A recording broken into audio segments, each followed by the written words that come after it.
அஸ்ஸலாமு அலைக்கும். நான் இன்றைக்கி தால்ச்சா செய்யலாம் அப்படின்னு சொல்லிட்டு பருப்பை 3/4 கப்பு எடுத்து அதை நல்லா கழுவி குக்கரில் வச்சுட்டேன். அதுக்கப்புறம் கொழுப்புனா இருந்துச்சு, கொழுப்பு இறைச்சி எல்லாத்தையும் நல்லா கழுவிட்டு அதில் மஞ்சத்தூளும் உப்பையும் போட்டு நல்லா கவுச்சி வாசம் அடிக்கும்னு சொல்லிட்டு நல்லா ரெண்டுத்தையும் போட்டு நல்லா கழுவிட்டேன். நல்லா கழுவுனதை நான் என்ன பண்ணிக்கிட்டேன், குக்கரில் எடுத்து போட்டுக்கிட்டேன். நல்லா கழுவுன பிறகு குக்கரில் எடுத்து போட்டுக்கிட்டேன். குக்கரில் போட்டுட்டு இஞ்சி பூண்டு பேஸ்ட்டு ஒரு கப்பு ஒரு ஸ்பூன் போட்டு அதில் ஒரு டம்ளர் தண்ணி ஊற்றி நான் 3 விசில் வர வரைக்கும் அடுப்பில் எடுத்து வச்சுட்டேன். பக்கத்தில் ஒரு சட்டி எடுத்து அதில் எண்ணெயை ஊற்றி அதில் பட்டை ஏலக்காய் கிராம்பு சோம்பு இந்த 3த்தையும் போட்டு நல்லா மிக்ஸ் பண்ணிக்கிட்டேன். அப்புறம் வெங்காயம் போட்டேன், 2 வெங்காயம், கருவேப்பிலை ஒரு கொத்து போட்டு நல்லா மிக்ஸ் பண்ணிக்கிட்டேன். மிக்ஸ் பண்ணிவிட்டு அதை பொன்னிறமாக ஆகிற வரைக்கும் நல்லா மிக்ஸ் பண்ணிக்கிட்டேன். அதுக்கப்புறம் இஞ்சி பூண்டு பேஸ்ட்டு 1 ஸ்பூனு இஞ்சி பூண்டு பேஸ்ட்டில் 1 ஸ்பூன் போட்டுக்கிட்டேன். அதுக்கப்புறம் இஞ்சி பூண்டு பச்சை வாசனை போகிற வரைக்கும் நல்லா என்ன பண்ணேன், மிக்ஸ் பண்ணிக்கிட்டேன். நல்லா பொன்னிறமாக ஆகிற வரைக்கும் நல்லா மிக்ஸ் பண்ணிக்கிட்டேன். அதுக்கப்புறம் மிளகாத்தூள் 1 கரண்டி போட்டேன். அப்புறம் மஞ்சத்தூள் 1/2 கரண்டி, மல்லித்தூள் 2 கரண்டி போட்டுக்கிட்டேன். அப்புறம் கறி மசாலா 1 ஸ்பூன் போட்டுக்கிட்டேன். அது உப்பு தேவையான அளவு உப்பு போட்டு நல்லா மிக்ஸ் பண்ணிக்கலாம். நல்லா மிக்ஸ் பண்ணிவிட்டு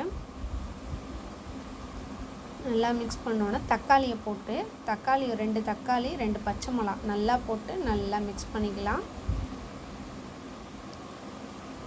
நல்லா மிக்ஸ் பண்ணிவிட்டு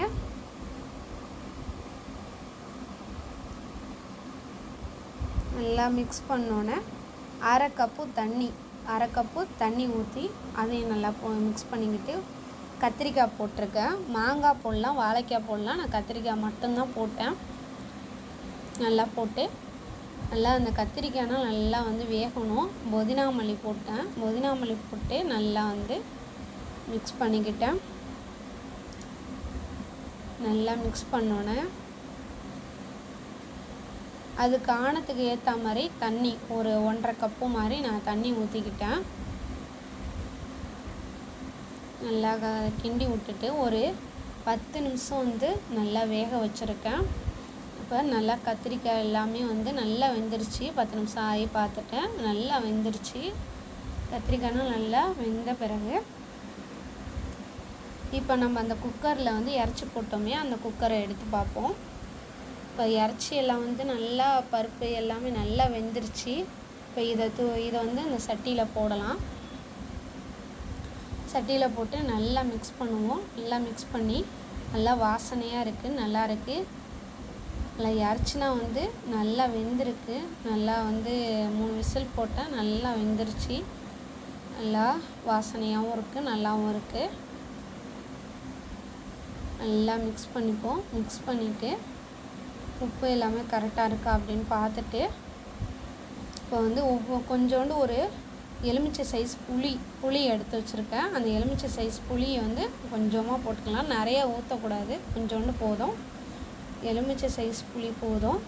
அது போட்டு நல்லா கிண்டி விட்டு இது ஒரு 5 நிமிஷம் வரைக்கும் வேகட்டும். இப்போ 5 நிமிஷம் ஆயிடுச்சு. ஓப்பன் பண்ணி பார்க்கலாம். இப்போ நல்லா கொதி நல்லா வாசனையாகவும் இருக்குது, நல்லா டேஸ்ட்டாகவும் இருக்குது, நல்லா இருக்குது. நல்லா இறச்சினா நல்லா வெந்திருக்கு, நல்லா சூப்பராக இருக்குது. இப்போ அடுப்பை ஆஃப் பண்ணிடலாம். ஆஃப் பண்ணிவிட்டு நாங்கள் சாப்பிட ரெடி ஆகிட்டோம். சாப்பிட உட்காந்துட்டோம். இப்போ சாப்பிட நல்லா நல்லா வாசனையாகவும் இருக்குது, நல்லா டேஸ்ட்டாகவும் இருக்குது.